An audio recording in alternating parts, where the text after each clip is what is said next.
Alors, on est arrivé à quel passouk, Marco, toi qui notes tout quand tu notes? C'est tout. Alors, si je vous faisais une interro surprise, ouais, c'est vraiment. Si. Alors, qu'est-ce qu'on a vu pour l'instant dans HRIO GVTR? Qu'est-ce qu'on a appris comme notion? Qu'est-ce que vous avez retenu? Que c'était dans l'ordre de la création. C'est bon, t'as assez parlé, t'as assez parlé. Bon. Marco, tu as retenu quelque chose ou faut que je te fasse un résumé quand même?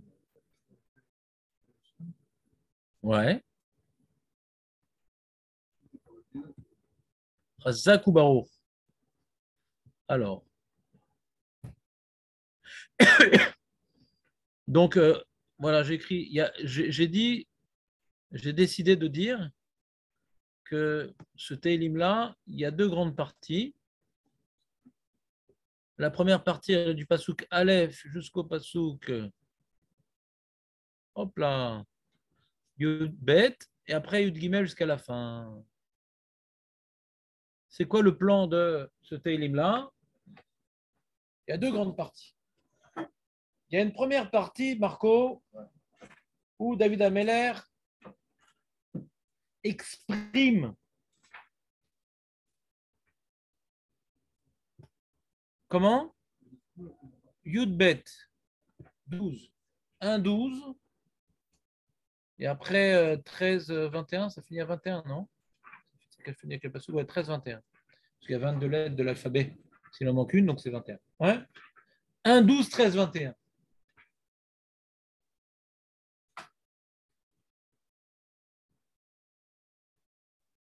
Je pense que la césure dans le Télim, elle est là-bas. Elle est au Passouk 13. Le Passouk 1 au Passouk 12 est l'expression de David Ameller de glorification divine. David Ameller dit qu'il s'engage à glorifier Hachem.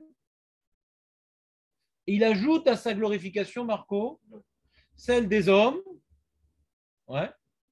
C'est qui les hommes? C'est le peuple juif, qui est moins averti que lui, qui a un certain regard sur Dieu, qui eux aussi glorifient Hachem. C'est pour ça qu'il y a un balancement. Il y a un balancement dans le Teilim entre la première personne, ouais, il y a marqué Avarechecha, ouais. Ensuite, il y a marqué, tu vois, ah, après, il y a marqué Yagidou, ah, au pluriel, Yagidou. C'est plus David Ameller, c'est Yagidou. Après, Adar Kevodecha Divreni Flotera, Asicha, Asicha, c'est moi, ouais, je parlerai. Vezuz Noratera Yomeru, ça c'est au pluriel, eux. Ugdulatera et Asaperena, moi. Zecherav Tuvecha Yabiu, ça c'est eux. Otitkatecha Iranenu. Après, il y a Vechasidecha, on est passé à un autre sujet, Chasidecha. Yoducha Hashem Kol Maasecha. Maasecha, toutes tes créatures, donc ça parle même d'égoïm. Mina Enoshi, là on fait une distinction non plus entre David et le peuple, entre les goïms et les chassidim du Ham Israël. Vous me suivez ou pas? Par contre, tu vois un peu ces termes-là? Yagidou, Yabiou, Yomeru. Non, au début, ce n'est pas les goïms. Au début, c'est les autres, c'est-à-dire il y a moi et les autres juifs. Au début, je pensais que c'était les goïms. J'ai changé de point de vue. Parce que les goïms, c'est quand on dit Kol Maasecha. Ouais. Léodia, les Vnei Adam. Ça, c'est beaucoup plus large. Au début, il y a juste le singulier et le pluriel. Il y a moi, je dis des Jvachim, mais il n'y a pas que moi. Il y a aussi les autres. Les autres, c'est les Juifs. Ouais. Le Ham Israël. Donc, la première partie, c'est donc, j'ai marqué, tu vois, dans mon texte, Dieu est glorifié de différentes manières. Alors, il y a la magnifique glorification de David, la glorification partielle, tiens, je ne vais pas corriger, du peuple, et la glorification des tzadikim dans le but de dévoiler au monde la réalité divine. Ouais, donc il y a ici plusieurs types de glorification qui sont évoqués dans cette première partie. On ne parle pas de ce que Hachem il fait, on parle que Hachem il est tellement élevé qu'on se doit de le glorifier. On ne parle pas des actions divines en valeur absolue. On parle maintenant qu'il est très élevé Hachem et qu'on se doit de le glorifier. Donc, David Ameller glorifie d'une certaine manière, le peuple d'une autre manière. Donc, on va comparer. On va faire un travail maintenant dans cette première partie. De quelle manière David il glorifie Hachem? De quelle manière le peuple il glorifie Hachem? De quelle manière les chassidim d'Am Israël ils glorifient Hachem? De quelle manière les hommes, ouais, ils vont découvrir la glorification d'Hachem par l'intermédiaire des chassidim? Vous comprenez ce que je dis, Maître Baruch, ou pas? Vous remarquerez quand dans la deuxième partie du Teilim, qui est à partir de Gimel, on ne parle plus du tout que les hommes glorifient Hachem, mais plus du tout.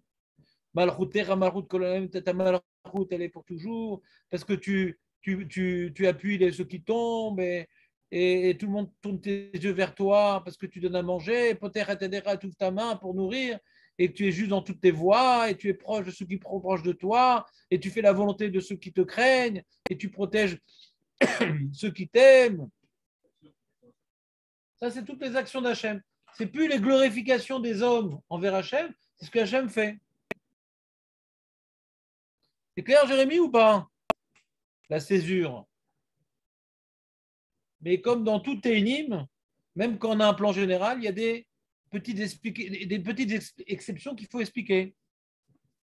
Télim, ce n'est pas des maths, c'est de la poésie.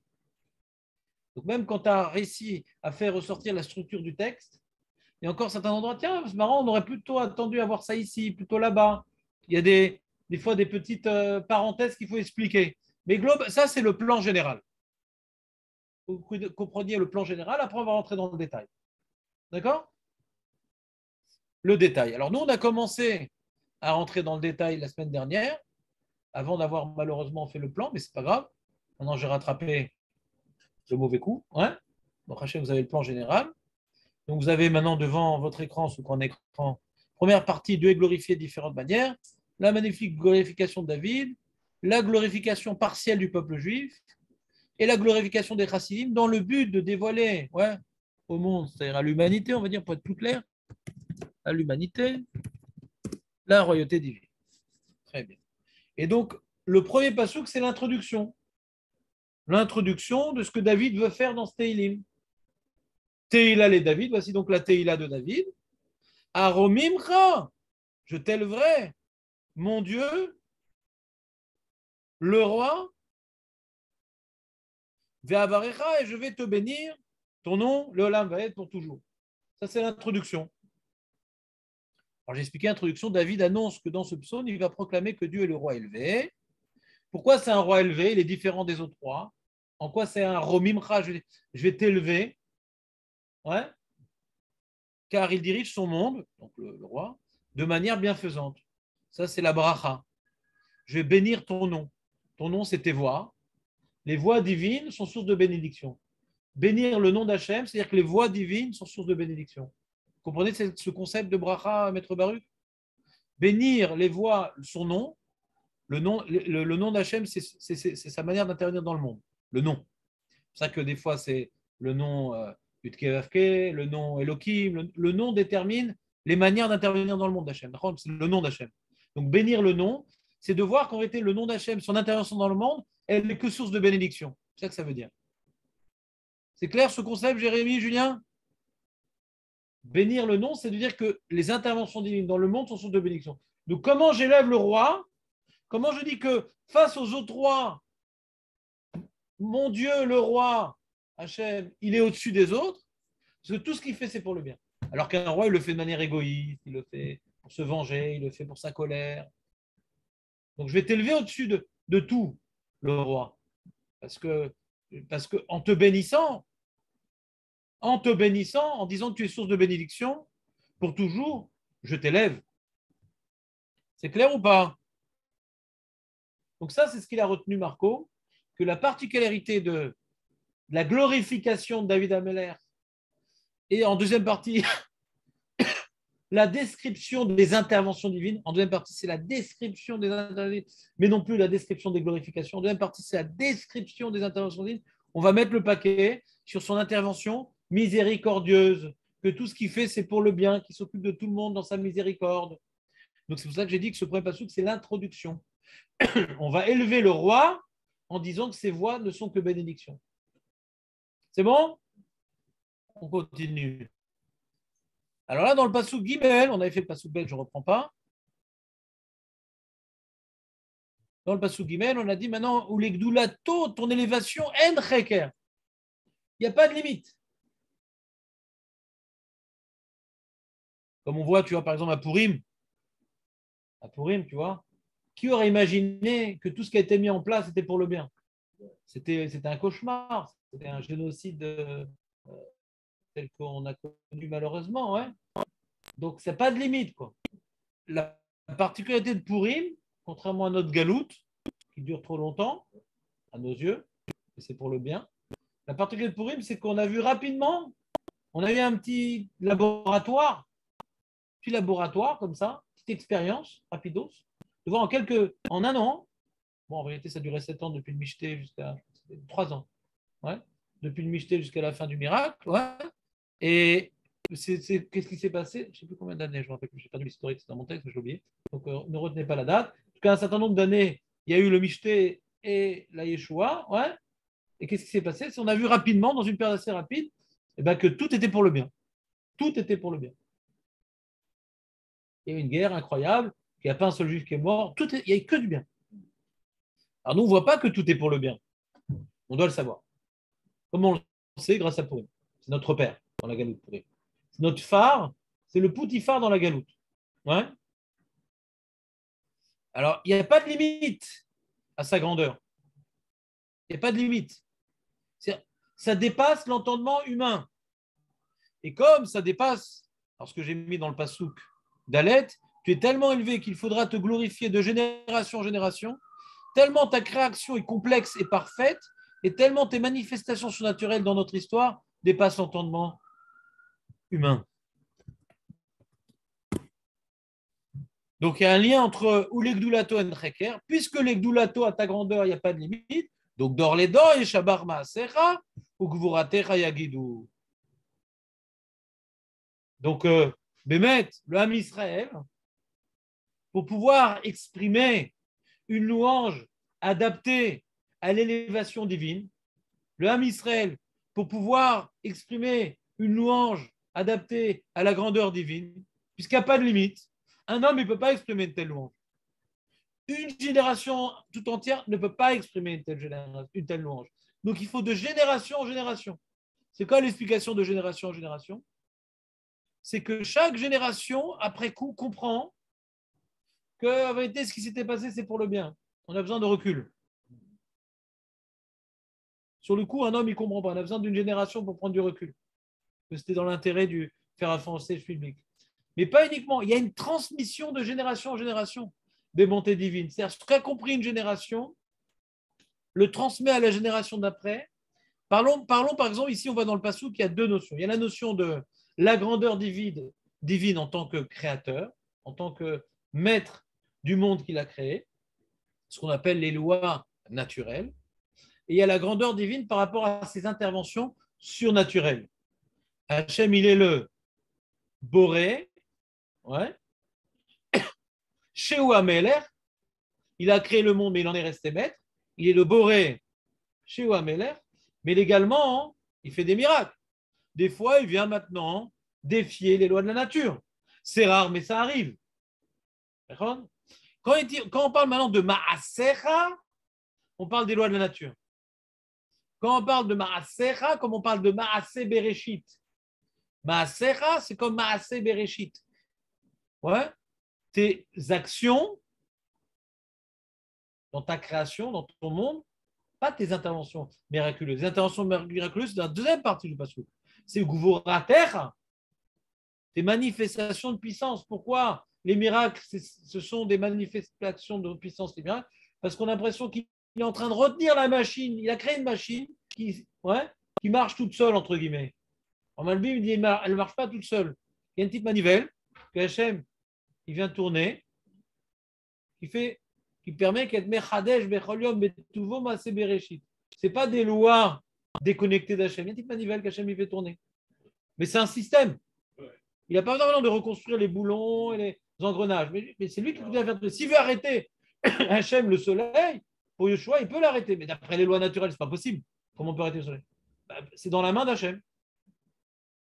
Tout le Maaseh Bereshit dans la main d'Hachem. Mais en général, il n'arrête pas la manivelle. Maintenant, quand il veut arrêter la manivelle, qui est donc une intervention surnaturelle, il vient défier la machine. Pour arrêter la manivelle, il faut tenir très fort parce qu'il y a une inertie. Et la nature, c'est une inertie, donc il va tenir très très fort. Ça, c'est Gvura terre. On voit la Gvura d'Hachem quand il s'oppose à l'engrenage immense. Tu as compris l'image ou pas? Samuel, déjà. Non, ça me. T'as compris, Jérémy, ou pas? Cette image? Non, tirer les rênes, je ne vois pas. C'est pas grave, on va laisser les chevaux de côté. Qu'est-ce Ouais, que tu comprends pas, Jérémy? Non, c'est-à-dire qu'on voit qu'il T'entends pas? on voit qu'il renouvelle tous les jours son Maaseh. D'accord. Mais comme c'est des engrenages, c'est des lois naturelles, c'est quoi il renouvelle? C'est-à-dire, s'il veut changer le monde, il peut, mais il ne le fait pas. Ça, c'est ce qu'on appelle le loi naturel. Ce qu'on appelle Teva. Ouais? Il a créé un monde qui semble s'autogérer pour qu'un homme il puisse savoir que quand il jette une pomme, elle tombe par terre, pour qu'un homme il sache que quand il prend un médicament, il guérit. Donc, pour pouvoir maintenant croire à la réalité matérielle du monde et que ça devienne une épreuve, pour pouvoir cacher la présence divine, il faut créer des lois naturelles. On dit le Olam, c'est par le Olam, Hachem Ne'elam, il se cache. Si maintenant, chaque jour, pour manger, il faut tomber la manne, il n'y a plus d'épreuve, parce qu'Hachem n'est pas caché. Hachem se cache derrière les engrenages des lois naturelles qu'il a créées. Et s'il veut les arrêter, il peut. Mais c'est une gvoura, parce qu'il vient freiner l'inertie des lois naturelles. Donc, il y a Ma'asecha, c'est le monde qu'il a créé. On dit que maintenant, le monde, c'est Ma'aseh Adav, c'est le Maaseh Bereshit. C'est le produit de ses mains, le monde. Qu'on se rappelle que c'est lui qui l'a créé quand il arrête la machine. Quand est-ce qu'on sait que tu es le propriétaire de la machine? C'est quand tu décides de l'arrêter quand tu veux. Seul le constructeur peut arrêter la machine. C'est ce que le Ramban dit au sujet du Shabbat. Le Ramban Nachmani dit au sujet du Shabbat. Pourquoi le Shabbat, il est Zecher les Maaseh Bereshit? Ah, mais aussi il est Zecher les Yetziat Mitzrayim. Il dit les miracles qu'Hachem a réalisés en Égypte, a prouvé au Bnei Israël qu'Hachem a créé le monde. Parce que seul celui qui a créé le monde peut décider de s'amuser à manipuler dans un sens ou dans un autre les éléments créés qui avaient l'air figés. Donc le Yetzad Mitzrayim, Zecher Yetzad Mitzrayim, sont également Zecher les Maaseh Bereshit. C'est clair le phénomène? Où est-ce qu'elle vient l'exercice Si tu n'arrives pas, Samuel, dors. J'essaie de faire un cours sans être dérangé. Donc le pasouk ici, les Mefarshim, ouais, c'est pas de moi. La plupart des pirouchim que je vous dis, c'est pas de moi, chose que la synthèse, elle est de moi.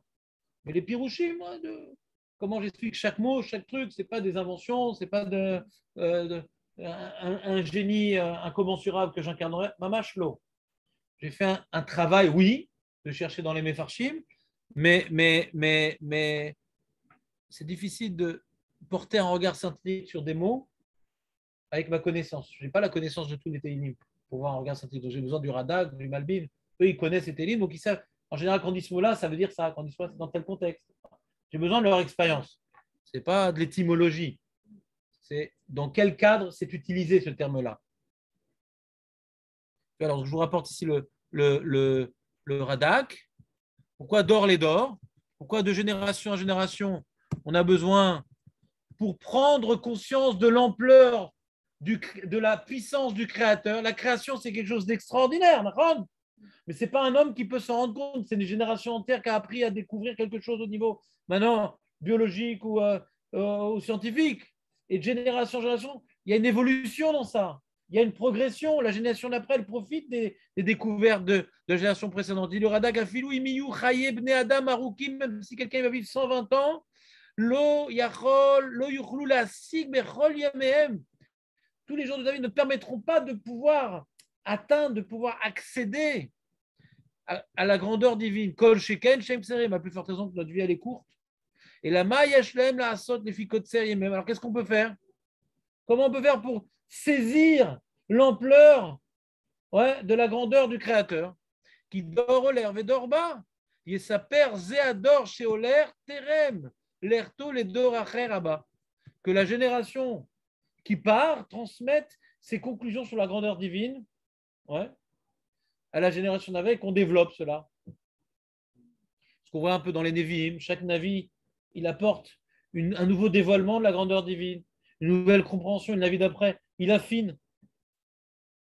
On voit dans les Nevi'im, il y a tout comment dirais-je, au niveau chronologique, par exemple par rapport au Maaseh Merkava, comment Hachem, avec son trône, les gens, etc., il faut attendre des générations de Nevi'im pour être de plus en plus précis de ce qui se passe là-haut. C'est une découverte qu'il y a de plus en plus en avançant. Parce que le Maaseh Merkava, aussi Maaseh Bereshit, c'est quelque chose qui a été créé à l'origine. Ce n'est pas les interventions surnaturelles d'Hachem, le Maaseh Merkava. C'est la connexion entre les mondes d'en haut et les mondes d'en bas. Ouais. Mais c'est des choses qui sont aussi liées à des lois. Tu as Michael, on a vu, tu as Gabriel. Ouais.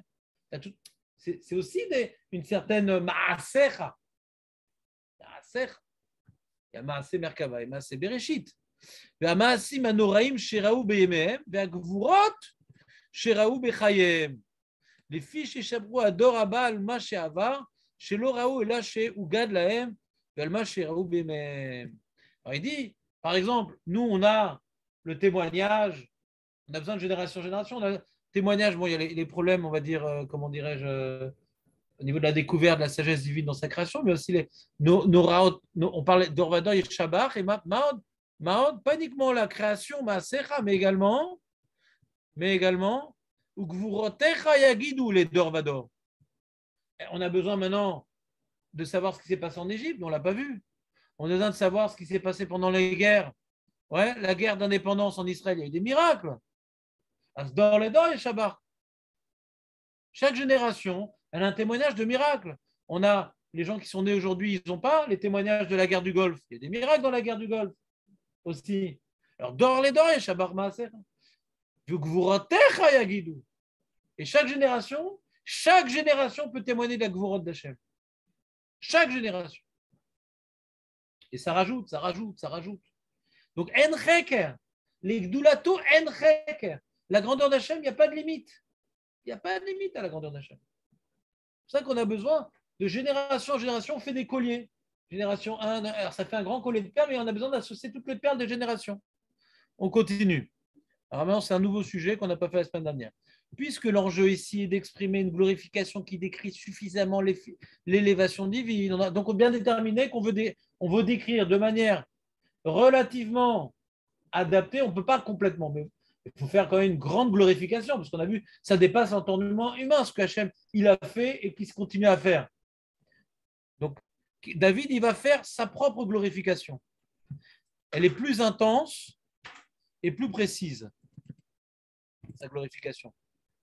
Tu vois, alors, comment j'ai prouvé qu'elle est plus intense et plus précise? On voit les termes. Avant, on était au pluriel. Dor les dor. Ouais. Yeshabar Maasera. Veyagidou. Iflotera Yagidou. Eux, ils vont dire. Mais lui, David Ameler, il exprime différemment, lui. Adar Kavod Odecha. Ou divrei Niflotera Asicha. C'est David Ameler qui parle maintenant. Ce que eux, ils sont Meshabéar, ce que eux, ils sont Yagidou, ce que les générations, ils sont Meshabéar et Yagidou, moi, je le fais Bederer Asicha, de Sicha. Pour eux, c'est Gluvuratecha, pour moi, c'est Niflotecha, pour eux, c'est Maasecha, et pour moi, c'est Adar Kavod Odecha. Donc, on voit des différences entre la glorification des générations et la glorification de David. Elle utilise des termes différents. Donc, on voit que la glorification de David est plus, elle a quelque chose en plus. Donc, on va analyser les termes. Donc, c'est un des passouk les plus durs de Steilim. Ça veut dire quoi, Od? Ça veut dire quoi, Kavod? Ça veut dire quoi, Hadar? Cette phrase, Maître Baruch, elle est difficile. Hadar Kevod Odecha. C'est quoi ce truc-là? C'est dur, Marco, ça, non? Hadar Kevod Odecha. Quand tu dis Dor les Dor, Yeshabar Maasecha, c'est fastoche. Oui, ils vont glorifier ton monde et ils vont parler. Il y a Guidou, ils vont parler, ils vont raconter tes miracles. Bon, c'est des termes assez simples, c'est des choses qu'on peut comprendre. Mais David Ameler, non, c'est beaucoup plus simple. C'est beaucoup plus compliqué. Hadar Kevod Odecha. C'est quoi ce hadar? C'est quoi ce kavod? C'est quoi Odecha? Vous voulez vous accrocher là? Oui. Là, j'ai fait un youn assez compliqué. Pour comprendre la traduction, on a beaucoup d'introductions à établir. Donc, j'ai fait 2 points de youn sur ce verset-là. La première différence qu'on voit dans la glorification du peuple, on voit Yeshabeach Veyagidou. Et David, on voit Asicha, Asichen. C'est quoi la différence entre Yagidou et Sicha? Je saurais dire, toi, Marco, la différence entre les Hagid ou la Souah?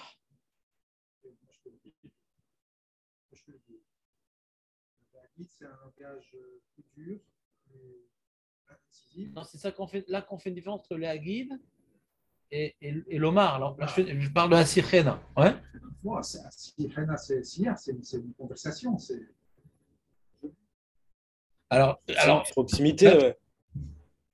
une Sicha, ouais. Il explique le Malbim, c'est quoi une Sicha? Je dis ici, il parle comme des phrases prononcées sans faire un effort particulier, même sans réfléchir. Sicha, c'est une discussion, non pas une discussion, un bavardage. Sicha, c'est un bavardage. Tu parles sans réfléchir. Les Hagid, Machou, tu réfléchis avant de parler. C'est la guide Machou. Tu réfléchis avant de parler. David Amer, il était tellement proche d'Hachem, que quand il parlait des Niflaot, Niflaot, c'est encore plus élevé que Gvurot. Gvurot, c'est déjà une analyse. S'il y a un miracle, il y a ici une manifestation de puissance. Niflaot, c'est, tu vois, quelque chose qui défie la nature. Lui, il parlait des Niflaot, ouais, sans réfléchir. C'est-à-dire, il voyait les Niflaot et il en parlait comme si, peut-être aujourd'hui, tu as vu un bus passer à côté de toi. Là, il y a un bus, il est passé. Même pas, tu parles sans réfléchir. Quand maintenant tu vas regarder, ouais, la pluie qui tombe. David Amer, il voit la pluie qui tombe. Il voit maintenant une jument qui met bas. Il voit maintenant le fait qu'il a mangé du pain, il a digéré, ça lui donnait des forces. Il voit, il se réveille le matin. Il y a une renaissance, une résurrection. Ouais. Ce que pour les gens, pour eux, c'est des bavardages. Pour lui, les niflot d'Hachem, c'est des bavardages. Il en parle comme étant une réalité banale. Tellement c'est comment dirais-je, c'est intégré en lui. C'est comme le mot fêlé qu'on trouve dans la tfila du matin. Fêlé, c'est fêlé, des prodiges. Ça, c'est du stucru, ça. Hein? Oui, ça vient de Pélé, Niflaot. Pélé. Il y en a qui s'en foutent de Pélé. C'est le Shabbat. Alors je dis, puisque David est tellement habitué à voir le monde matériel n'émanant que de Dieu, il voit Dieu qui tourne sa petite manivelle et perçoit également aisément toutes ces interventions surnaturelles. Il perçoit aisément toutes ces interventions surnaturelles, qu'il ne vient pas faire un récit. Ah, je vais te raconter un truc, j'ai vu un S. Alors attends, écoute, assis-toi là, je vais te raconter. Assis-toi là. Ni une glorification, un jvar. C'est quoi un jvar? C'est que tu mets un accent sur quelque chose. Tu mets l'accent quand tu fais un jvar. Oui, quel homme, quel truc. Tu es obligé de t'arrêter. Non, ni jvar, ni récit. Asirena. Ouais, afin de les exposer de manière détaillée et exaltée. Un jvar, c'est une glorification afin de les exposer de manière détaillée et exaltée. C'est un jvar. Il ne dit même pas d'exalter. Comme maintenant, il dit à Ishtabar chez Molahad, il le vit, il le ressent, il le voit à chaque instant, dans chaque centimètre de la réalité matérielle. Tout est miracle à ses yeux.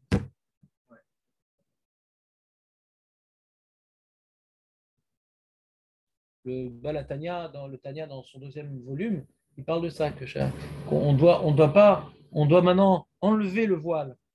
On voit que tout le monde était créé par les lettres de la Torah. Hachem, il a créé le monde, on doit avoir les lettres de la Torah dans chaque réalité matérielle. Ça, c'est le niveau de David Ameller.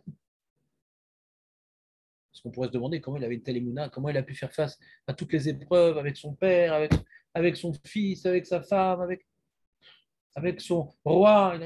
Toutes les relations qu'il a eues, c'était des cauchemars. Il reste dans la simra, il reste dans la Emouna, il reste dans le Bitaron. Parce qu'il voit Hachem partout. Il sait que c'est Hachem qui lui envoie. Ce n'est pas Shaoul, ce n'est pas Avshalom, ce n'est pas Isha, c'est Hachem. Il voit Hachem partout. C'est une évidence pour lui. Tellement il est proche d'Hachem. Donc ils disent que eux, ils mettent des générations à faire un jvar.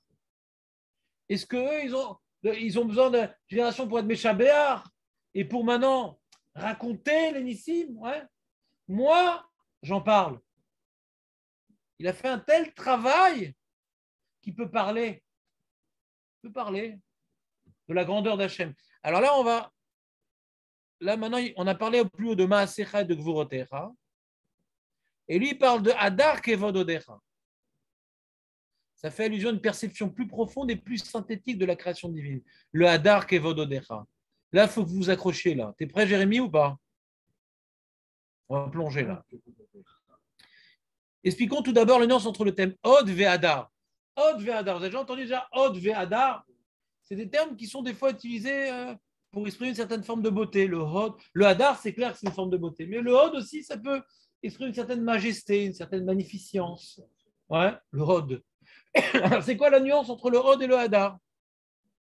Alors, j'ai dit que le terme Od, il est en général associé, il vient en général introduire la notion de Malchut. Comme on dit Od Malchutecha. Et cette expression Od Malchutecha, c'est souvent associé à un terme de Malchut. Hadar, non, Hadar, ça peut être toute chose qui est Hadar. Hadar, c'est une beauté esthétique.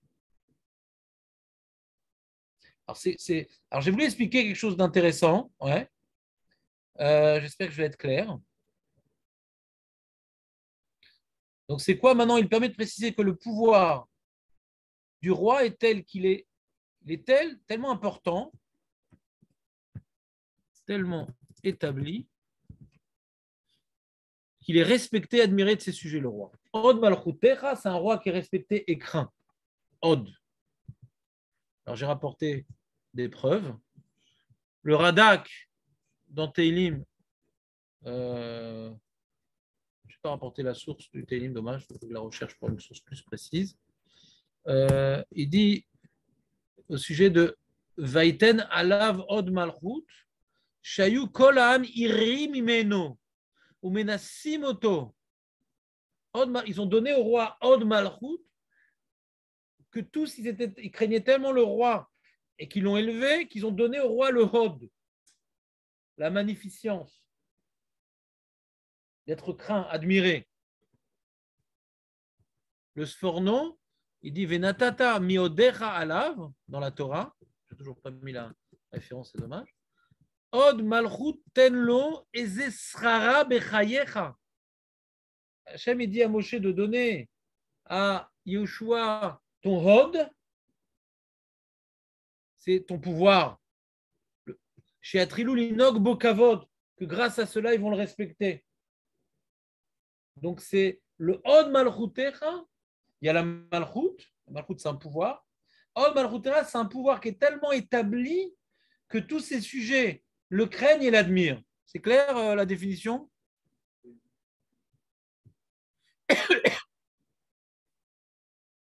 Il y a aussi le Rashbam qui va dans la même direction. Non, s'il te plaît, Samuel, je te demande vraiment de faire un effort de terre.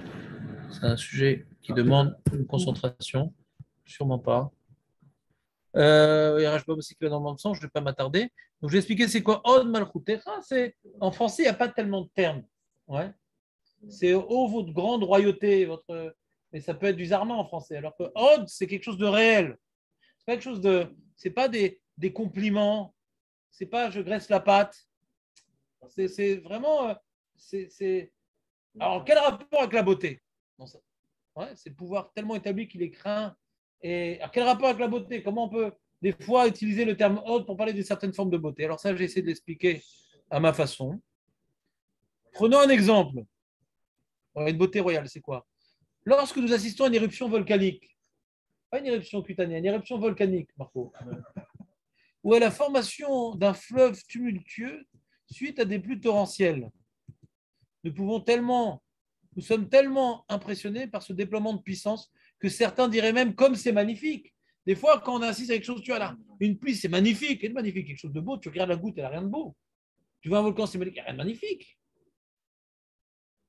La force en elle-même, on peut voir quelque chose de beau dans la force, dans la puissance. Donc, si on veut donner une notion de beauté dans le Hod, c'est la beauté d'une manifestation de puissance. La beauté de l'énergie qui se dégage de ces phénomènes naturels impressionnants n'a rien à voir avec la beauté purement esthétique. Quand tu vois le monde, ouais, tu vois la forêt d'Amazonie avec la quantité d'eau, l'Amazone, c'est magnifique. Mais tu revois, maintenant tu prends ton microscope, tu prends une photo de l'Amazonie, de fleuve l'Amazone, c'est de la flotte plein de boue, quoi, c'est affreux. Et quand tu vois combien de kilomètres l'Amazone, il vient maintenant, comment dirais-je, euh, créer un courant et de l'eau douce dans la mer, c'est plusieurs kilomètres qu'il y a d'eau douce.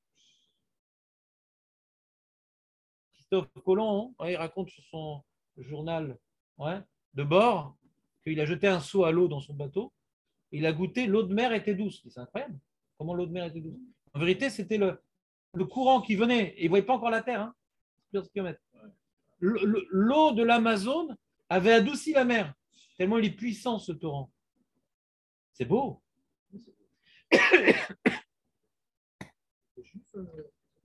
Salomon, c'est juif. La beauté de l'énergie qui se dégage de ces phénomènes naturels impressionnants n'a rien à voir avec la beauté purement esthétique. Hod fait précisément référence à cette beauté sidérante qui dévoile combien est puissant celui qui l'incarne. T'entends bien ou pas? Qui dévoile combien est puissant celui qui incarne. Tu me suis, Marco, ou c'est trop dur? Non, c'est bien. Que ce soit la nature ou le roi. Il y a la beauté du roi qui est sur son trône, ouais. Des fois, il n'a pas besoin d'être en or. Tu peux avoir un trône simple et tu as un roi qui est.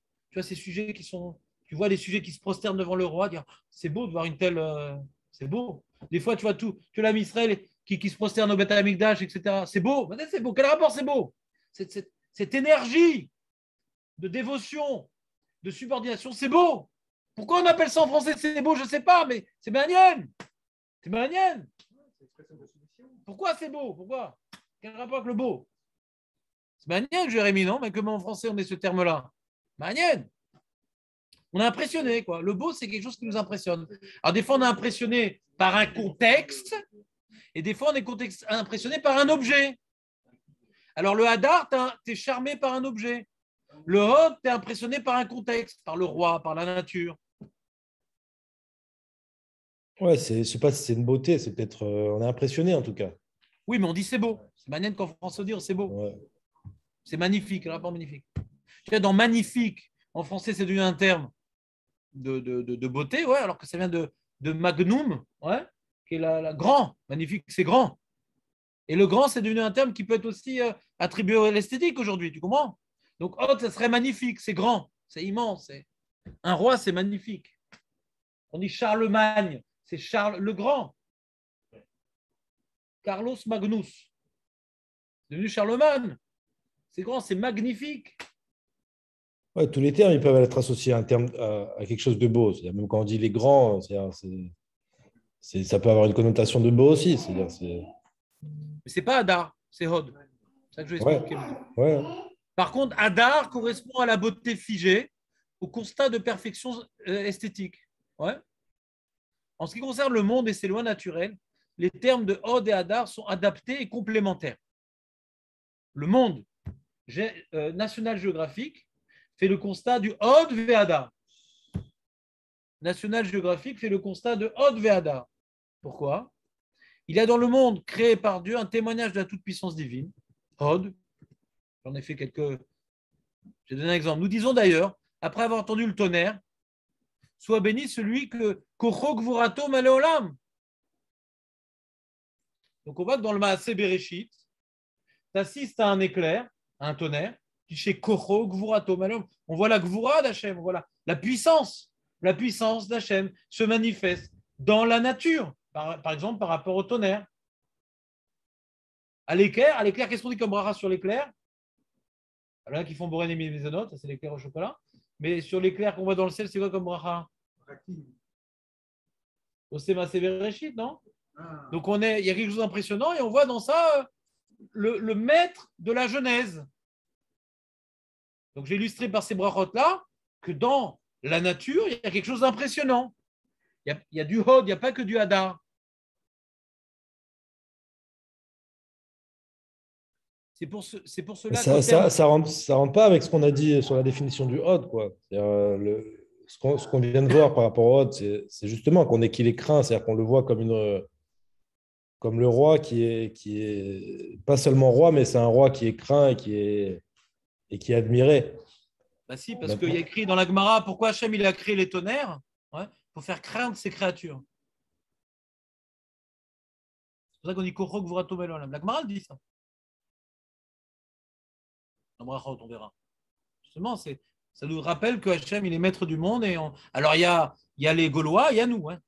Les Gaulois disent le ciel va nous tomber sur la tête, et à nous, on sait que ça vient d'Hachem.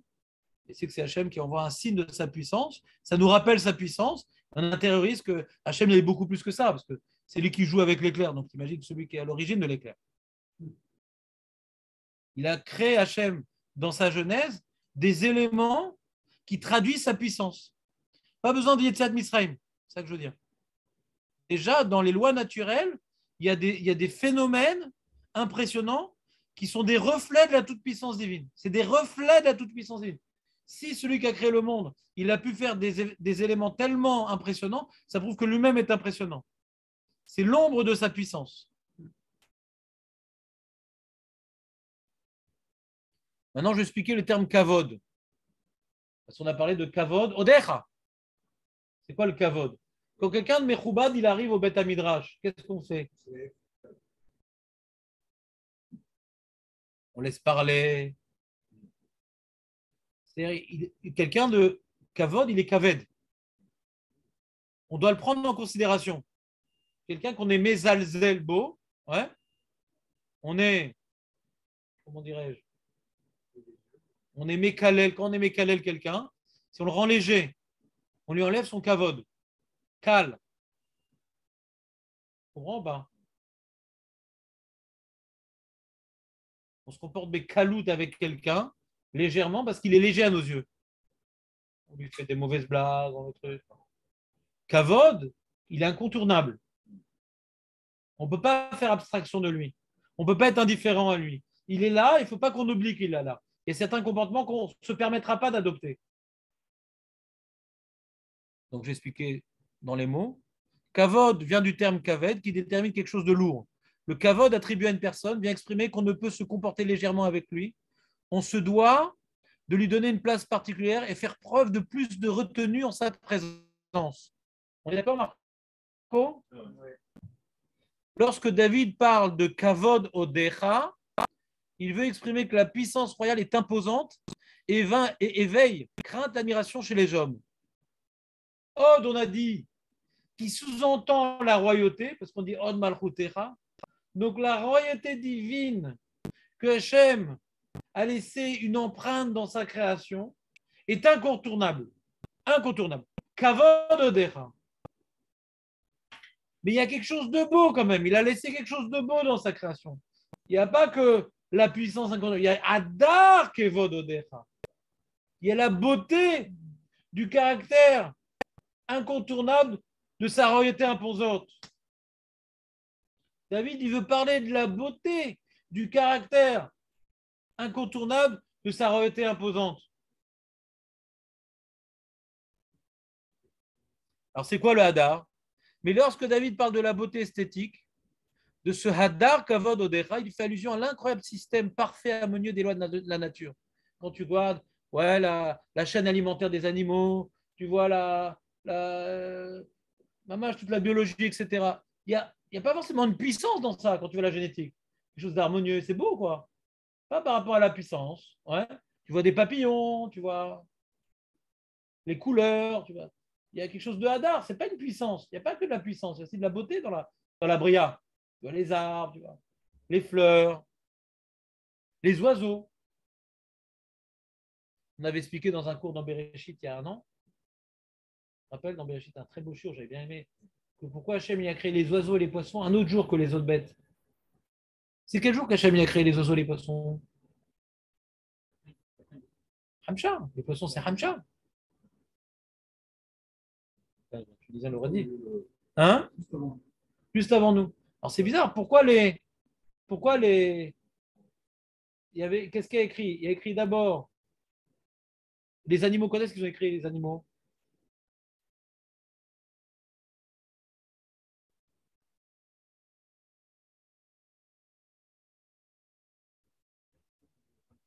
Ouais. Les animaux, ça avait le même jour que l'homme. Mais les poissons et les oiseaux, ils sont différents. Pourquoi ils sont à part? Bizarre. Pourquoi ils n'ont pas été mis avec les autres animaux? Bizarre.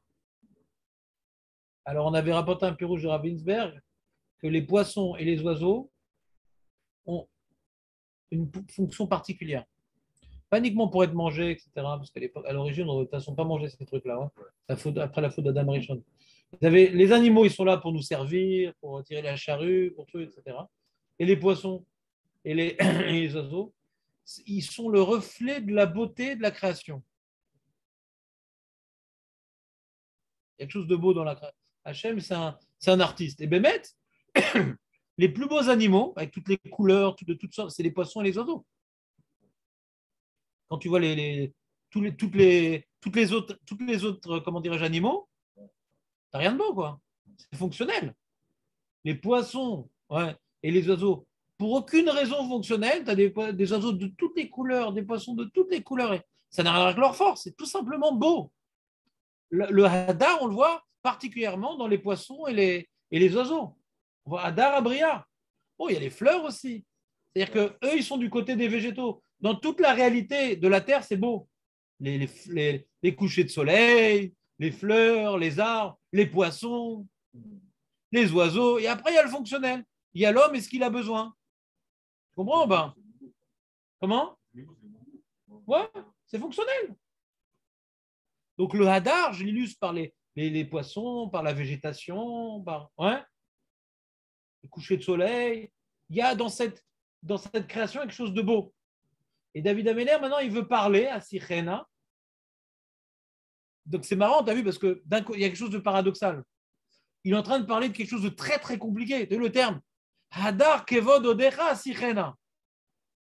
C'est un truc hyper profond, ce Hadar kevod odecha. De comprendre qu'Hachem, il a une puissance qui est reflétée par les phénomènes naturels impressionnants.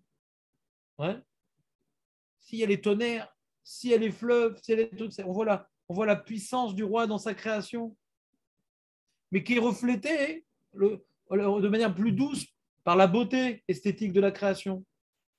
C'est-à-dire le Malbim, il explique que la notion de beauté de Hadar et Od, elles sont complémentaires.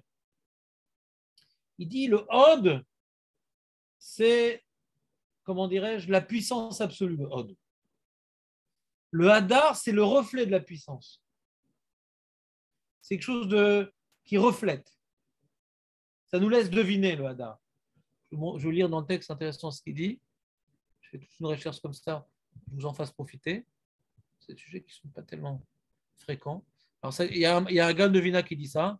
Od ainu yofi atzmit, כמו אור החמה שאור בו עצמית, והדר c'est Noga Yarer chez Megabel Bo Hashemesh. Il donne une illustration, le gun de Vilna. Tu as la lumière, c'est le soleil, c'est la source de lumière. Ça, c'est le Od. Donc, il y a dans le soleil quelque chose de puissant, quelque chose d'impressionnant, on ne peut même pas le regarder. Donc, c'est la source de beauté, qui est également intimement liée à la puissance. Et il y a la lune, qui est le reflet de la lumière du soleil. On peut regarder la lune, comment? Et on peut observer comment dirais-je, les attraits positifs de la lumière sur la Lune. Mais dans le Soleil, c'est l'origine, c'est la source. Alors, quand on parle de Hadrat Panim, Hadrat Panim, quelqu'un qui a un tzaddik, tu vois, il a une belle barbe, il a des yeux brillants, il a Hadrat Panim. Il dit ça reflète son intériorité, la Hadrat Panim. Mais il n'y a pas de Hadrat Panim bli Hod. Hod ou Atov Sheminu ba Hadrat Panim. Tu as compris, Jérémy? L'Hod, c'est la source de tout, c'est l'énergie première. Hadrat Panim, c'est le reflet de cette énergie. Le Malbim a été écrit par ces Talmidim, un dictionnaire de synonymes. D'après les innombrables explications du Malbim dans ces textes, ils ont créé un livre par ordre alphabétique qui compare les mots, d'après l'explication du Malbim. Il explique la différence entre Od et Hadar. Evdel ben Od ou ben Hadar, chez Od bal inyan apnimi, comme le Gan de Vina, c'est pnimi, vekoach nafshi, ameyapet adavar mitzad surato nafshit, beatzmut adavar beemtsa bo ma'alot nisgavot, maleroi chokhma vemina, anavar achamim. Donc c'est toute l'énergie de la neshama, c'est le Od, toute l'énergie, toute la puissance intérieure. Et il dit Od malchut. Par exemple, la Od malchut, quand on parle de Od malchut, si un roi il est craint, il est admiré, c'est pas parce qu'il a une belle couronne et qu'il s'est fait des implants. Parce que des fois, on se fait des couronnes à la place des implants. Un roi ne se fait jamais d'implants, il se fait que des couronnes. Ouais, tu comprends pas? Un roi, pourquoi il est admiré? Par rapport à son autorité, par rapport au fait qu'il est respectable, par rapport aux valeurs qu'il incarne. Donc c'est Od Malchut. Un roi ne sera respecté, par exemple, Bennett, pourquoi il n'est pas respecté? Parce qu'il se contredit tout le temps, parce qu'il ment, parce qu'il ne respecte pas ses électeurs. Donc il n'est pas respecté, il n'a aucun Od. Il peut maintenant acheter un nouveau costume tous les 2 jours, il peut se garaser avec une lame tous les 2 jours, il peut maintenant cacher sa kippa, mais il ne sera pas impressionnant à nos yeux. Il pourra avoir une belle apparence sans dégager. Il n'aura pas Adrat Panim, parce qu'il n'a pas de Hod. Alors que quand maintenant tu vas chez le Rav Chaim Kanievski, quand tu vas chez le Rav David Abou-Hatzera, quand tu vas chez les grands rabbanim, ils peuvent être relativement beaux esthétiquement, ils ont une belle barbe et une grosse kippa, mais tu sens qu'il y a une énergie qui les rend beaux. Ça, c'est Adrat Panim. Et dans le Meller, c'est pareil. Hachem, c'est pas uniquement il a fait des beaux papillons et des beaux poissons. On s'en fout, ça. C'est un reflet de sa puissance. Seule sa puissance illimitée peut créer une infinité de couleurs dans la création. C'est un reflet de sa puissance. Mais un reflet plus direct, c'est l'éclair, c'est le soleil. C'est déjà son énergie. On voit la puissance divine dans le tonnerre et dans le soleil. C'est vrai que c'est qu'un reflet, parce que ce n'est pas lui. C'est pour ça qu'on a, en général, ils faisaient Avodazara sur le soleil, pas sur le papillon. Ils faisaient l'Avodazara sur le Hod, pas sur le Hadar, sur la puissance elle-même qu'on voit dans la création. Donc David Ameller, il parlait de la beauté, ce qu'on voit. Ouais. Même la beauté des papillons et des poissons traduisent la puissance qu'on voit rarement dans le soleil ou dans, on ne regarde pas le soleil, ouais, dans le tonnerre, dans le torrent. Donc le Hadar, c'est plus loin le Hadar. Le Hadar qui provient du Kavod Odecha à Sichen. C'est dur ce pasouk, hein, Jérémy. Hein, le Hadar qui provient du Hadar, le Hadar qui provient du Kavod Odecha à Sichen. Alors, tu n'es pas emballé, toi, Jérémy. Alors, j'ai un Chazal, un Yacoub Shimoni qui dit Bechor Shoro Hadarlo, Melamed Shenatanlo Od le Moshe. On parle de Yeshua. Yeshua, il a du Hadar qui provient de Moshe. Yeshua. Et le Midrash, il dit Melamed Shenitan lo Od le Moshe. Moshe, il a reçu le Hod, Ve'adar le Yeshua. On dit que Moshe était comparé au soleil, Yeshua à la lune. Aïn be Midrash Teilim, al-Katuv Od ve'adar tashve alav, Od shel Rav, ve'adar shel Talmid. Le Od, c'est du Rav, c'est lui la source, c'est l'énergie. Le Talmid, il représente le Rav. Mikol zen irait de Geder Od ou Amashpia, Anoten, ve Geder Adar ou Amekabel. On dit Od le Moshe shua mashpia le Yeshua shua Hadar vezu Geder Rav et Talmid. Pnei Moshe kepnei Achama, pnei Yeshua kepnei Alevana, ki adua or Alevana ou mi ishtakfut or Hashemesh ba. Donc à partir de toutes ces sources, du Malbim, du Radak, du Midrash, j'ai voulu expliquer ce Hadar. Donc à Mincha, il faudra être concentré là, Maître Baruch. Hadar kevod odecha, c'est quoi Hadar? La beauté simple de la nature, hein, esthétique, qui reflète la puissance du roi qui est à l'origine de tout cela, à Sikhena, j'en parle comme quelque chose d'évident. Juste C'est encore pas une fois, plus, Jérémy. le kavod, comment il va s'inscrire dans cette phrase? T'as tout Le écouté kavod, ou t'as eu des moments d'absence? j'ai eu des petits moments de. C'est ça, parce qu'on a expliqué Kavod. Kavod, il y a le Odecha, il y a le Kavod Odecha. Alors tu verras, je t'enverrai le texte, explique c'est quoi Kavod. Il y a Odecha et en plus Kavod Odecha, c'est le caractère incontournable du Hod. Le Kavod, c'est quelque chose à quelqu'un qui est Mechouba, donc on ne peut pas faire abstraction de lui. Donc comment j'ai traduit dans le texte en gros? Ça m'a demandé de moultes efforts. Je parlerai de la magnificence de ta puissance royale imposante. Magnificence, c'est déjà une notion plus d'esthétique, mais une esthétique qui puise son charme dans la puissance. Donc l'esthétique qui puise son charme dans la puissance, j'appelais ça la magnificence. C'est le hadar.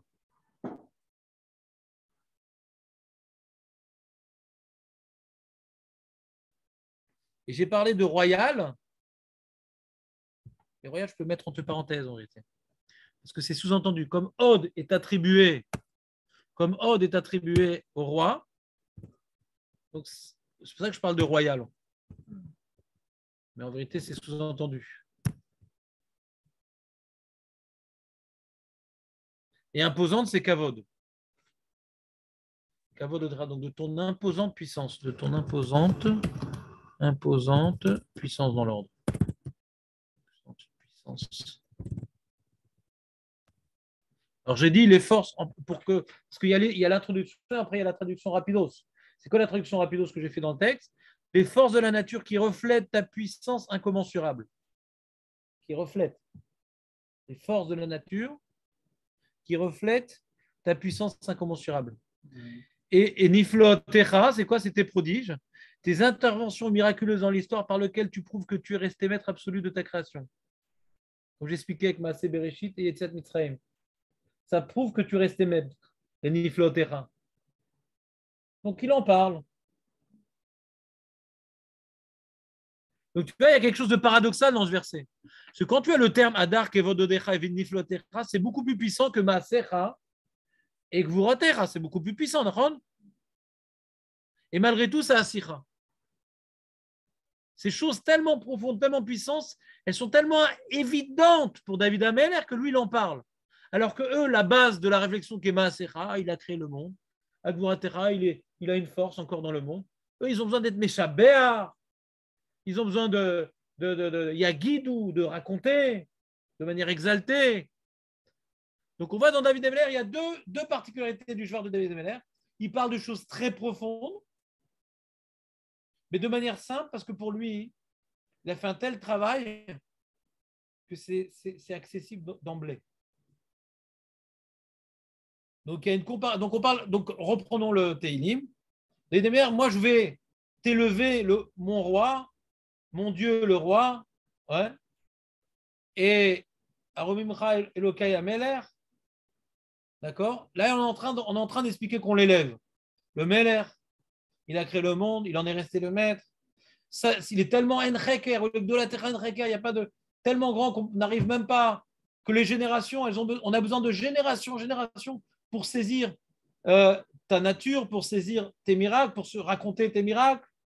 Mais moi, j'ai pu maintenant prendre la mission de te glorifier, de t'élever, parce que j'ai fait un grand travail de te voir à chaque instant et à chaque moment pour pouvoir le Hadar Kavododecha et le Divrei Niflotecha d'en parler comme étant quelque chose d'évident. Donc moi et le Kai Aromimcha Ameler.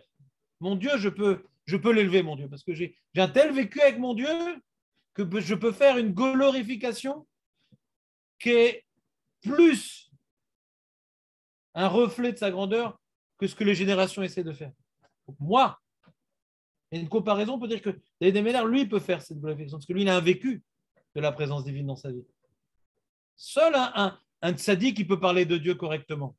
On le dit tous les samedis matins que les tzadikim, eux, ils peuvent parler de Dieu? Quand est-ce qu'on le dit que les tzadikim peuvent parler de Dieu? En Amaretz, on n'aime pas trop qu'ils parlent de Dieu. Ah, je t'abbarre chez moi là, j'ai vu ci, tais-toi, tais-toi. Toi, tu n'es pas adapté, tu vas glorifier un truc que ça n'a rien à voir avec Dieu, et alors que Dieu il était visible dans ça et tu étais passé à côté. Un chacham. Alors on dit, il y a un sidour ici ou pas? Y aurait-il un sidour dans l'avion? Merci Samuel. C'est pas n'importe qui peut glorifier. C'est pas n'importe qui peut glorifier. On le dit le samedi matin. Tu le dis toi, Marco, le samedi matin? Tu le dis, mais tu sais pas où. Chazak, dans Nishmat Kol Chai, Chazak Jérémy. J'avais fait aussi un pirouche une fois sur Nishmat Kol Chai que j'ai écrit dans mon Agadat Pessah. Il y a marqué comme ça. Il y a marqué. Donc tu vois, Nishmat Kol Chai, Tevarech Shimcha. Tout le monde, ouais. Viroir Kolbasa. Il y a la même idée là-bas. Tout le monde, tu vois Jérémy ou pas? Kol Chai, Kolbasa. Teromem, Malkenu, Tamid. Midaolam. Adaolam. Ça ressemble à Ashri un peu, tu vois. On dit Meoulal Bechol Atishbachot, Meoulal Meod, Ameneg Olamo Bechesed. Ça ressemble un peu à Ashri, ouais. Il dirige par le Chesed, Ubriotav Berachamim. Poker Ivrim, Zokev Kefufim. Ça ressemble un peu à Ashri. T'as vu ou pas? Et Enreker, Doulato Enreker. Sa grandeur, elle n'a pas de limite. C'est pour ça que même si notre bouche elle était remplie de Shira comme la mer, et notre langue comme les vagues, et nos lèvres comme l'étendue du ciel, et nos yeux comme des soleils, et nos mains ouvertes, ouais, et nos pieds qui couraient. Anachnu maspikim le dod lecha, gdulato en reker. Et là, après qu'on ait parlé donc de la grandeur d'Hachem et qui s'occupe du monde, après, Mimitzraim Galtanu, on parle de Niflotecha. C'est pas magnifique ça, Marco? Donc, puis si on prend conscience que de toute façon, on ne peut pas glorifier. On n'est pas au niveau de te glorifier, puisque tu fais au jour le jour et ce que tu as fait dans le passé. Ouais. Dor les dor et shabar ma'asecha niflotecha yagidou. Ouais. Il faut des générations en générations. Nous, on ne peut pas. Alkan evarim shepi laktabanu. Ruachon shav shavadabavenu. Lashon asher samtabefinu. En yobdu. Yoducha. Ivarechu. Shabechu. Ifaeru et shimcha malkenu tamin. Cholpe lechayode. Cholashon. Donc, on va le faire tant qu'on peut, tout le temps.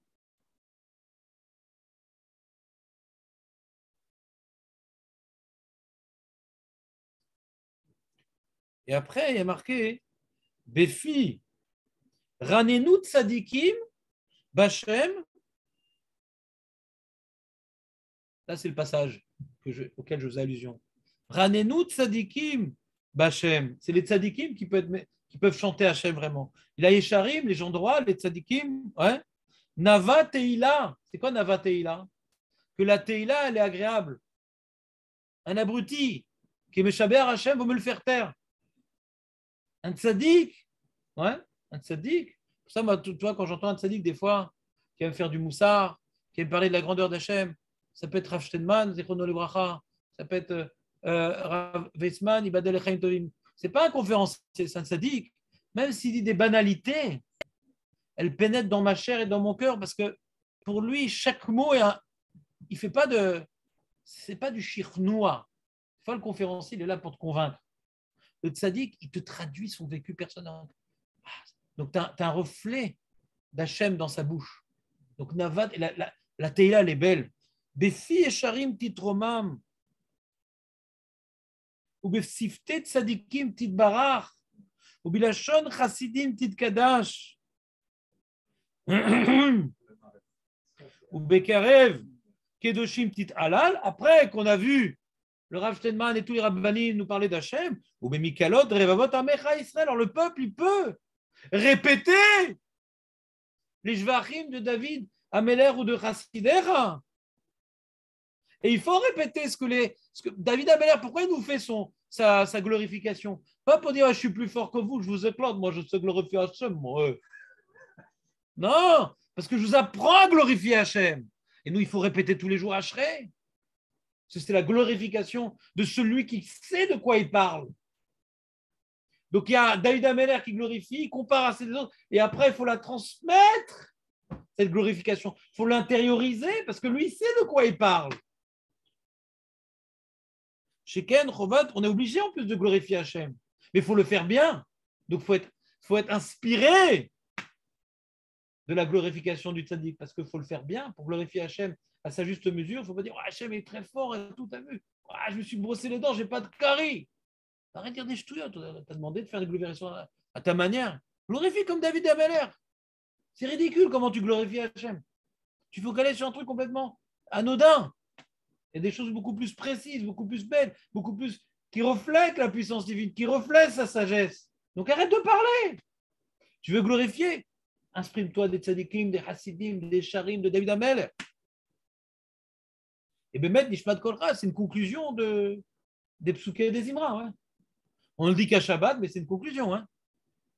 Nishmat Kolcha, c'est une conclusion des psuké et des imra. On ne dit pas tous les jours, mais il y a des minagim qui disaient tous les jours Nishmat Kolcha. C'est une conclusion. Hein. C'est une khatima sur psuké et des imra. Sheken, Chovat, Kol Yitzurim, les Fanecha, Hashem, les Kavotenu, les Odot, les Halel, les Shabéar, les Fer, les Romem, les Hader. Tu as vu? Les Hader, Hadar. Ou les Natser, Alcool, Divrei, Shirot, Betishbachot. Voilà. Alcool, Divrei, Shirot, Betishbachot, David Ben Ishav, Decha, Meshichecha.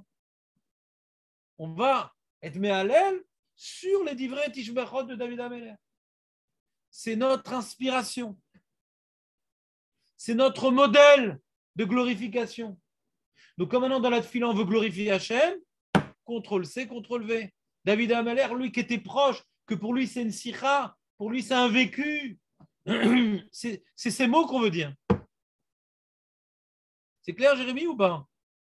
C'est fondamental comme explication, je pense. Non, je te sens dubitatif. C'était pas shoot pour toi? Non, c'est pas shoot, mais c'est beau de voir David Ameller. Faut qu'on arrive à le ressentir, quoi. À cette notion de se travailler nous aussi pour. On suit le derrière du tzaddik, qui voit dans chaque élément la main d'Hachem, sa bonté, sa miséricorde. La glorification de David n'est pas uniquement plus précise. C'est pas juste maintenant, il voit la puissance et la beauté et les niflot comme une chose évidente. n'est pas uniquement plus précise, ouais, on va dire, et plus spontanée. Pour lui, elle est spontanée. Ouais. David met l'accent sur la véritable grandeur divine. Ce n'est pas le tonnerre et l'éclair qu'il a vu David Ameller. Ce n'est pas le Metzat Mitzrayim qu'il a vu David Ameller. Et ce n'est pas sur ça qu'il veut mettre l'accent. Vers Ezuz, alors que Ezuz Norotecha Yomoru, alors que le peuple il a l'habitude, ils diront tes interventions redoutables. Ouais, Metzat Mitzrayim, Korah, ouais, Purim, Hachem, t'as vu, on l'a vu là-bas. Non. Gdoula Techa, moi je vais raconter quoi ta Gdoula? Pas tes Noraot. Ce n'est pas les choses redoutables que moi je raconte. Moi je raconte ta Gdoula. Et c'est quoi la Gdoula? La grandeur. C'est quoi la grandeur? Qu'est-ce qu'ils disent les Mefarshim? Even Ezra. Ve'elu adorot yisapru anoraot she'asita lenehem kemo haotot Mitzrayim ve'shar niflaot noraot. Eux, ils racontent, t'as vu Hachem, incroyable et tout. Il y a toutes sortes, ils s'excitent les gens avec les midrashim, t'as vu, dans le même verre, il y avait du sang, il y avait de l'eau. Ils ont besoin de ça pour leur émouna, se rappeler des miracles dans le détail, en Mitzrayim et de Korah. Ils aiment bien tous les midrashim et toutes les BD qui parlent de ça, parce que ça leur rappelle la présence divine. Le tzaddik, non, il s'en fout des détails. Il voit au jour le jour, Hachem. Rakani, moi, ce n'est pas dans les BD sur Yetzet Mitzrayim que je me renforce. Ani, David Ameller, Doulatecha, saper enarmazé, chez Gdoulat Kevodecha, saper lahem. Oulam yavinu, veinetam noratecha, qui chen raouliot Ameller nora. C'est quoi Gdoulatecha? Il explique le Malbim. Donc, le Evanzan explique qu'il y a ici une contrat, que les gens, ils sont fascinés par le redoutable, et David par le Gadol. Alors, c'est quoi le Gadol? Il explique le Malbim. Qui a Noraot, Asher Asa, Mitzad Doulato. Moi, je t'explique que ce que eux, ils trouvent que c'est redoutable, n'oubliez pas que c'était pour le bien qu'il a fait ça, Hachem. C'est de sa grandeur qu'il a fait ces choses redoutables. Et dit le Malbim. Qui anoraot asher asa em mitzad gdulato veshor sham bemidat achesed ve'agdula leativ le'aveshemo. Donc c'est ce que je vous ai dit au début dans l'introduction de David Ameller, de ce Teila les David. Ouais. Qu'est-ce que je vais raconter? Je vais raconter la gdoula d'Hachem. Que tout ce qui vous fait peur et tout ce qui vous... votre émouna, elle est basée sur les miracles, sur les punitions, mais tout ça, c'est pour le bien. Ou Shimcha. Ouais. Everchet Shimcha. Je vais bénir, je vais dire que Everchet Shimcha. Je vais bénir ton nom. Je vais dire que toutes tes interventions, elles viennent c'est une bracha et c'est ce qu'on voit ici. Ce que j'avais dit dans l'introduction, on le voit clairement dans ce verset. Alors qu'eux, ils sont fascinés. Ils expriment l'idée. Alors, il y a Biou. Non, pardon. Ve'aizuz noratecha yomeru. Eux, ils vont devoir parler de Aizuz. Ouais, Oz, la force de tes interventions redoutables. Alors qu'ils diront tes interventions. Moi, je raconterai ta grandeur. Maintenant, il veut raconter David Ameller. Là, il faut raconter. Prendre conscience de la présence d'Hachem, c'est pour lui spontané. Mais raconter, il faut qu'il fasse un effort maintenant. C'est ce que tu as eu, c'était pour le bien. Tout ça, ça vient de sa gdoula, ça vient de sa grandeur. C'est pas Hachem, il ne veut pas faire du mal. Hachem, il ne veut pas punir. C'est sa grandeur. Il raconte ce que vous êtes impressionné pour moi. Je suis obligé de vous raconter. Tout ça vient de sa grandeur. Et le peuple finira lui aussi à proclamer que toutes les interventions divines ne proviennent que de sa bonté. C'est ce qu'on voit ici. Grâce à sa perena, ce que je vais raconter, que tout vient de sa grandeur. Alors,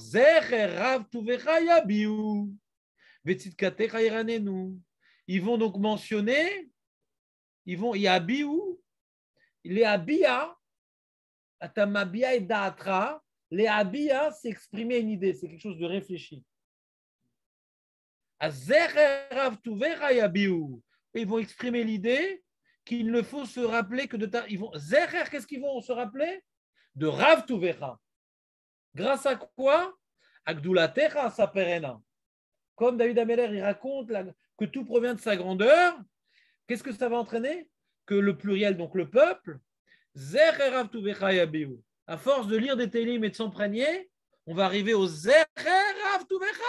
Et Abi, où ils vont exprimer l'idée qu'il ne faut se rappeler que de ta grande bonté. Et proclameront, Yeranen, c'est proclamer de manière joyeuse. Donc, ce n'est plus la crainte qu'on a vue plus haut. Yeranenu. Le pluriel est devenu joyeux. Tu as vu, Jérémy, l'évolution? On voit ici le travail de David Ameller. Le Sforno, il explique que ce Teilim-là, c'est l'introduction au Sefer Teilim en vérité. Je vais par le Sefer Teilim amener tout cela. C'est le travail de David. En vérité, c'est la conclusion du Sefer Teilim. C'est la fin. Depuis Ashrei jusqu'à la fin, c'est la conclusion. Mais il dit, grâce au Sefer Teilim que je t'ai écrit jusqu'à maintenant, je vais pouvoir dire que tout vient d'Hachem pour le bien et il est partout, etc. Et grâce au Sefer Teilim, à Tzidkater, ils vont chanter ta justice. Justice qui est bonne. Pas ta justice qui est redoutable. Ils comprendront rétroactivement que toutes tes interventions, même les plus redoutables, ne provenaient que de ta bonté. Il y a Simoulev, dit le Malbim, les Erer Avtuvecha, Shata Poel Tov, qui anoraot emitzada atava, que même les choses qui étaient redoutables aux yeux, c'était pour le bien. L'omitzadara, betzikatera erenenu, viaziranenu berina obesimcha tzikatera. Mais ce que tu as la justice divine, c'est dur, c'est le Elohim. Non, ils vont chanter la justice, ils vont chanter le Elohim, comme dit la Tid Lavo. On dira Baour Daena Emet avec la même intensité. On dira plus Baour Daena Emet parce que nous, tout sera Atov Ametiv.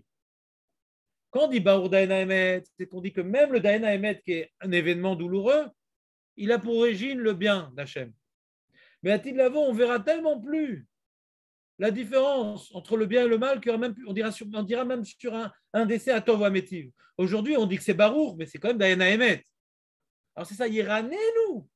Si on s'arrive à s'imprégner du Sefer, on arrivera déjà au Lamaba qui est d'être Meranen, de chanter le Baour Daena Emet, de chanter le Atov Ametiv. Que le Baour Daena devrait être Atov Ametiv.